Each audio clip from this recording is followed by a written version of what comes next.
We are here today, May 8th, 2019, at the Brandon Regional Library in Brandon, Florida, with the 61st President of the Florida Association of School Psychologists, Dr. Donna Berghauser. Welcome, Donna. Thank you for having me. Well, it's very exciting to be with our current past president. Now, when did you actually serve as president? From 2017 to 2018. And you're still extremely active with the executive board. Could you tell us a little bit about your current board responsibilities? Yes, so as the immediate past president, your primary responsibilities include oversight of the elections, the nominations and elections committee, where we look for the next leaders to be a part of our executive board. We also are in charge of securing venues for our future conference events, so annual conference and summer institute. And the last bit is just to make sure that our meetings are ran appropriately, that no one is violating any of the bylaws, and that we're sticking to the Roberts rules when hosting our executive board meetings. Excellent. Now, what are your current responsibilities as a professional school psychologist? So as a practitioner, I'm currently employed full-time at one middle school. Yes, it's a luxury to have just one school. It's a school that I've been at for the past 5 years, and it's a Title I urban school in a very large school district, but I love it with all my heart. The kids, there's not a day that I don't want to go to work. I may want to hit the snooze button a little bit more, but I'm definitely excited to get up and get the day going. Well, I have no doubt that the students are very lucky to have you. Yes, they're fond of me. I love them. We drive each other crazy, but we help each other succeed and grow every day. Excellent. Well, let's talk a little bit about your presidency. So during your presidency, what would you consider some of the major events or accomplishments that took place under your leadership? Accomplishments for the board I would like to highlight include producing 4 documents that FASP, the board, approved and endorsed. So 3 of those were position statement papers. 1 described the role that school psychologists play as behavioral and mental health providers in schools. Another was on drafting the critical shortage of school psychologists and how, as a state, we need to address this issue, as well as a joint position paper that was drafted with the presidents of the Florida School Counselor Association and the School Social Work Association of Florida as well. And just kind of talking about the roles that student support personnel can provide to schools to promote mental health and school safety. Otherwise, we had the largest group of people attend the annual public policy event. It's a training event that Dr. Gene Cash graciously hosts each year, where he takes graduate students, practitioners, professors, and interested members to Tallahassee to learn how to engage in public policy, as well as how to go to the Capitol and meet with legislators to try to influence the current events of our time. So we had about 26 people, and it was my 3rd time going, and every time I go, it's just truly an amazing experience. So if others are ever encouraged to come, we hope that you can join us. Excellent. I think that a lot of people are very interested in affecting political decisions and policies at the present time, so it's exciting that many of those are school psychologists. Yes, and grad students. It's really exciting to get them just aware of the impact that they can make as a citizen, as a graduate student, later as a practitioner, and really just how those laws and policies can influence our practice in our fields and really the governance of education in our state. At the time last year, it was obviously monumental, the movement that was happening after the tragedy that occurred at the Marjorie Stoneman Douglas. So there were a lot of issues that we needed to discuss, and we're still dealing with the ramifications now. Thankfully, school mental health based services are still relevant, but it seems the conversation of school safety also is another topic, and unfortunately they're almost pitted against each other as if they're opposing factors without recognizing how truly they go hand in hand.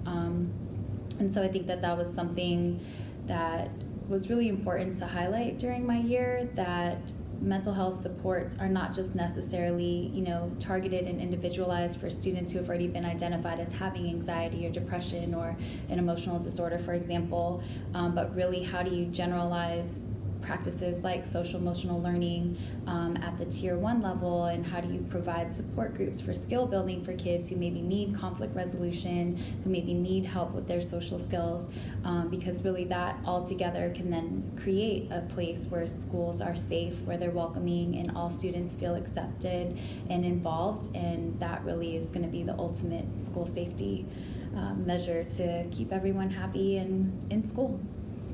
That is extremely important at the current time, so I'm glad to hear that the Florida Association of School Psychologists, under your leadership, considered it a priority, and we still are.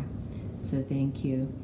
What would you say some of the challenges were that occurred during your tenure as the FASP president? So I think on the wide scale, unfortunately, it was a year that was really characterized by disaster, both natural and man-made.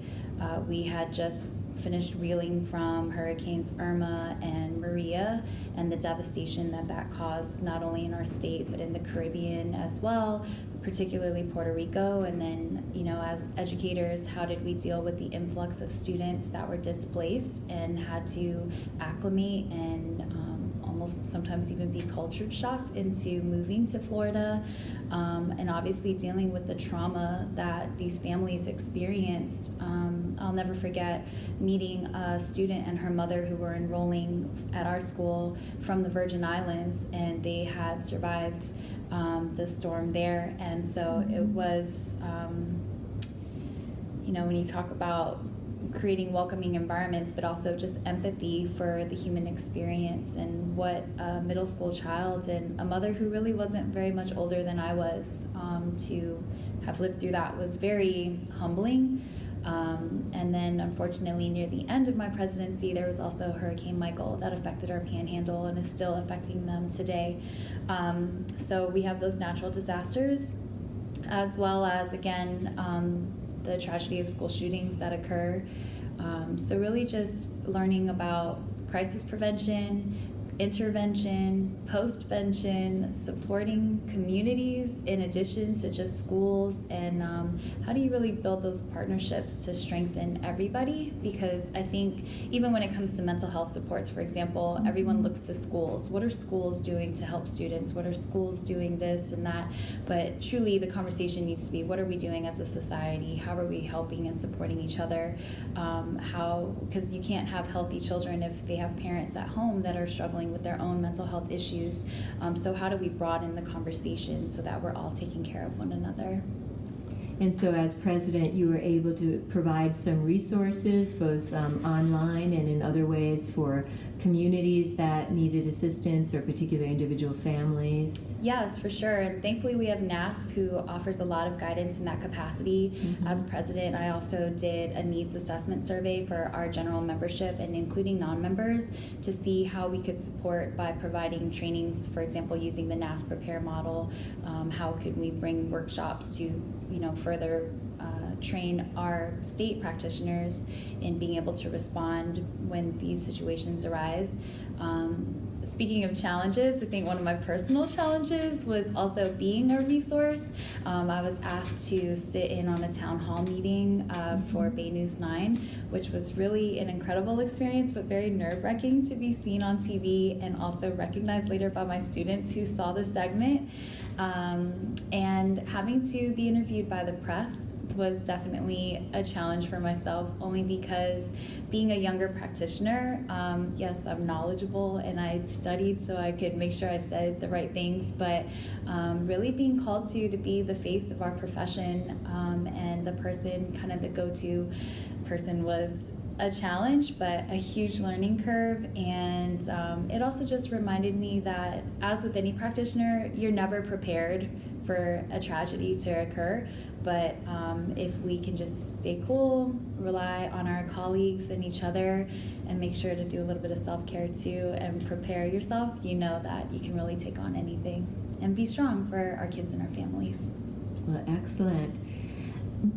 were there any other environmental or political or personal influences on your presidency that you would feel comfortable sharing with us? I would have to say, factor-wise, kind of going along the line of public policy advocacy. As president-elect, you're offered the opportunity to go to Washington, D.C. and learn through NASP how to engage in public policy advocacy, as well as to go to Capitol Hill and actually meet with legislators there. So I think that groundwork, even though it obviously wasn't focused specifically on the things we were promoting in response to Marjorie Stoneman Douglas, it just kind of, again, reminds us that you don't have to be the president of an association to have a voice. And it also just reminds me that I wish we could have mobilized more people. The voices of 660 school psychologists, for example, will always be more powerful than just my face or my name saying that I'm representing these professionals. So if there was anything more that I wish I could have imparted, it really truly would have been to engage more members in public policy advocacy. So Donna, could you tell us, what did being FASP president mean to you personally? It's truly a great honor. Just to, even today, for example, when I was telling my students, they were asking why I was dressed up a little bit more than I would be at our school. And when I told them about my experience, they were really just awed, but I could tell that they were inspired too. So personally, this was one of the greatest moments that I've had professionally. And it truly, again, I can't reiterate how much of an honor it was to represent Florida on the national level, as well as just being able to bring our profession into a light despite the reasons why. But we were afforded an opportunity to really showcase the utility of school psychologists and the value that we are and have in school communities. And I think to impart, I just wish that the passion that lives in all of us for our field can just continue forever. Cheesily, I want to say long live school psychology, and even with the evolution of our field, we are flexible, we are vital, we are team players, and for us there will always be a place in schools. And I think in our role in particular to defend public schools and really just education for all children is a great honor that we should all be able to encompass. Well, thank you so much for all of this. Are there any final words that you'd like to impart with us as the former president of the Florida Association of School Psychologists? Lastly, I would just like to say, to be honest, you never think you're going to be ready for taking on a position like this. So if you feel you have it in you, just go for it. Also, if maybe you don't want the title of president, but you want to just get involved, please reach out to a member of the executive board. We would love to have more committee involvement. I think the utility and the support and the networking, the professional development, everything that comes from a professional organization, especially one as great as FASP, it's invaluable. So get involved, stay involved, and to be honest, if you wish that we do things different, let us know too, because we're always looking to grow and make ourselves better as well. Thank you, Dr. Donna Berghauser, 61st President of the Florida Association of School Psychologists. Thank you too, Denise.